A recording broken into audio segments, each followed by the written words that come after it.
So now we know for web services from beginning to advanced and how to create a REST service and also first level of microservices. Okay, I hope you have done your homework and ready with the status code. Okay, and we'll do it live, right? 10 status code. Okay, so today we are going to go to the next part of microservices, but we are going to start from where we end the last time and then continue from there, and then we are come back to this REST service, this header and everything, how the service request payload supposed to be. Because why? When it comes to microservices, it not necessarily it to be HTTP. Okay, even the last session, what Kelly was asking whether HTTP is the only option to communicate. No, there are multiple options. So status code and headers and everything is come part if it is HTTP. Right? So let's not focus deeply on that until we complete everything. So now, when we discuss the history a little bit, we have like kind of a client, and then we have a server, right? Inside the server, there can be multiple systems. Okay. Now what happened was, when these business requirement getting complicated, we needed to talk to multiple systems. Example, you are designing a tour guide or some sort of a solution where you need to check the train tickets, bus tickets, probably air tickets, and so and so. That means we need to talk to multiple systems other than our system. Okay. If we got here, we need to talk to a different system like a PLM, we need to talk to M3. Right? So those systems are designed and developed by independent organizations. They have their own tech stack. We cannot tell, hey, we need to talk to you, so you need to talk in this language. We cannot do it. Okay? Because we cannot go to a different country. Let's say you go to Sweden or some other country where English is not the first language. You cannot tell, okay, you need to speak in English. Right? We need to find a way, we need to bring a translator, or we need to find a way how we can communicate. So what happened was, when you communicating these multiple systems, right? Some people use SOAP, right? Some system use SOAP. Now we know what is SOAP. And some system use REST. Okay. Some systems may use like a file. Right? When you give a file, because we have a systems, they don't have a SOAP or REST endpoints. What they do have is files. They give us a file, we take the file and process, we give them a file and they take the file and process. The file is the way of communicating these two systems. That can be something like this. There can be any number of permutation and systems like this. Now the problem is, let's say this guy talking a SOAP, right, with the XML. This guy talk the rest with the JSON, right, and then FTPs. Probably a system like a SAP with the RPC, right, remote procedure call. So now the problem is finding a development team to this system. It is hard. Why? Because developer should aware about all these technologies, which is impractical. Finding someone. So now we have 4 different technologies, you need 4 developers. When you get SAP to integrate, you need to have experience in someone, CEO or something, and RPC and everything, which is not practical. And then industry came up with a solution called ESB. Right? ESB. ESB stands for Enterprise Service Bus. Right? So now, what is typically bus we do? Bus doesn't start from here, right? Okay. So if you want to go to Ragama, bus doesn't start from here. Bus start from somewhere else, Vattala or somewhere, and then the bus is going. You get into the bus, and you said your destination is here, and then you get down from there, right? So if you want to go from here to Gaul, you can go in anywhere in between Colombo and Gaul, get into the bus and get down from your destination, right? So that is a bus job. So what this does is a service bus, right? It's a service bus. So now here this service is connecting from here, this service is connecting from here, this service is connecting from here, and this service connecting from here. Okay, so everyone connected to the same platform. Okay, everyone connected to the same platform. Let's say now you have this 4 here and this 3 here. So now what happens is, if you want to transfer something, you can push it here, he can pick it up, right?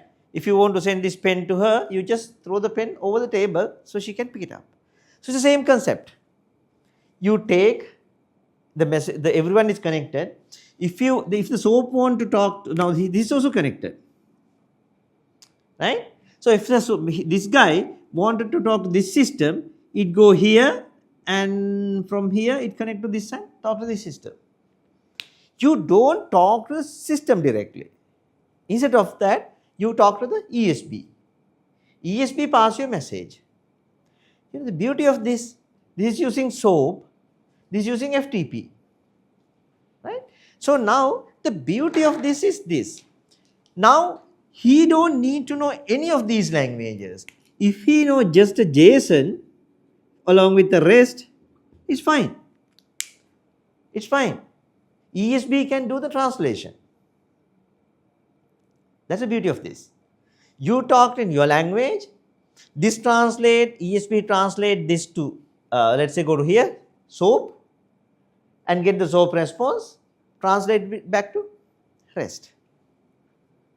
Okay, so that is the beauty of connecting with the ESB. Now you can forget about all those systems and then you can talk in the language you want.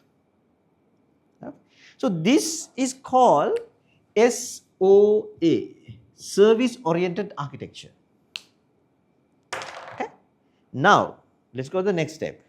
Now I have a use case where I talk to this service, get that response, and then pass some sort of a particular attribute to this service from this response and get the response to here, right?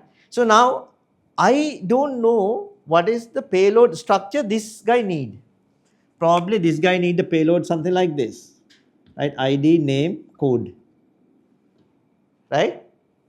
So now this response may come as ID, pipe sign, code. It's as a single parameter, and the name. It get only 2 parameters in the response, but this guy need 3, right? So now first what it did, it do the translate. Now it can do the transform. It can do the transformation, message transformation. You can transform from one form to another form, ESB. Okay, and also third one is this. Now this guy talked in FTP. I don't know how to handle FTP, right? So there is email service here connected to ESB. Okay, email service use either SMTP and POP, right? So those are the protocols that they use. So now IMAP. Now I don't know how to handle those. I can talk to the ESB in a REST. ESB talk to this guy using a POP or this guy using FTP, and then I can get the response. So it do protocol switching or protocol, we can say negotiation or transform, right? ESBs. There are so many other properties in the ESB, but I am going to only discuss this. But understand this one, okay? Understand this very carefully. This is very important for us to go to the next level, okay? So now, get our previous use case. I need to talk to this service, get the response, and transform it and to talk to this service. Okay, right? Now, where I write that logic? Here, in the ESB. That logic is not here, that logic is not here. Sometime you probably need to get a talk to SurveyMonkey API, get the survey responses, right, and create as a CSV file and upload it to FTP server or a Google Drive or something, and then get that confirmation and send us an email. Right? This is a valid use case. You do a research and you send your research survey to people, and then you run a ESB path where I talk to SurveyMonkey, get the data, create a CSV or do whatever, then push into the FTP and get the response and take it, send us an email. This can keep going. Okay? Or something like, right, now get the response and you talk to Twitter API and push as a tweet message, now it's X, and then probably submit it to LinkedIn or a Facebook. So huge use case written in here. Okay, so we call this technique called intelligent middleware.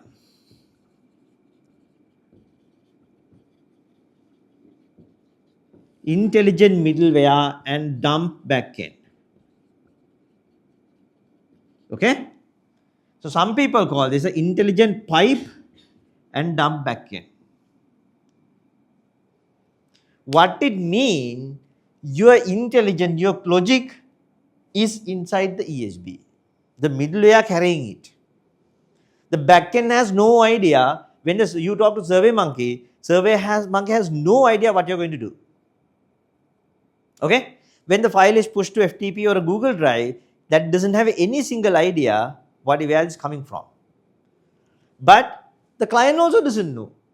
Client just invoke, summarize my survey. This do all the thing. Okay?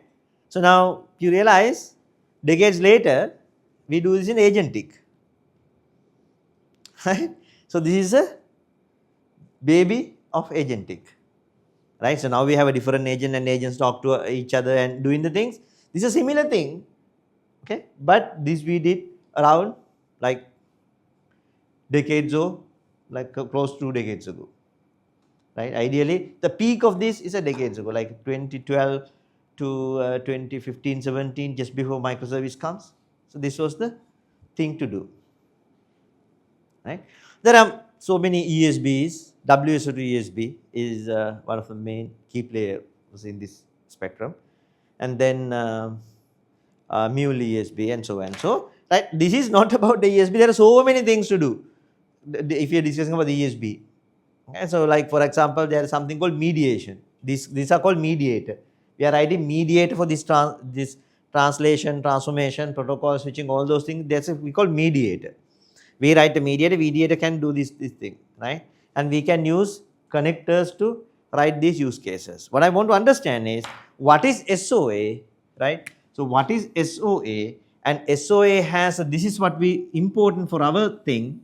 To get this only we went through this part, right? So what it mean is intelligent middleware and dumb backends. Backend has no idea what's going on. This is something that you plug into, or you have to build it from?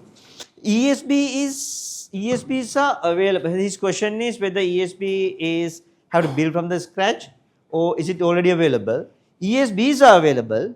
All those basic parts come with it. For example, if you want to talk to SOAP API, there are SOAP mediators you can use it. Right? If you want to send email mediators are there. Yeah, but if you want to build a complex use case, your own use case, you have to write it. Okay? Write it in the sense, you get those it's like the same as agentic solutions we do. Right? It's the same as agentic solution. We get this, for example, get our case. So we need to talk to SurveyMonkey and get this one. So you need to use a REST mediator. Right? And then you need to push that to the FTP. You need to use the FTP mediator. And then to use the email mediator. So you can use these mediators and build a use case. You don't have to. But let's say we need to talk to M3. ESB doesn't know how to talk to M3. Then we might need to write a custom mediator to this one. once I write it, anyone else can use it. Okay, but for these translation, transformation, and protocol switching, they already have inbuilt mediators.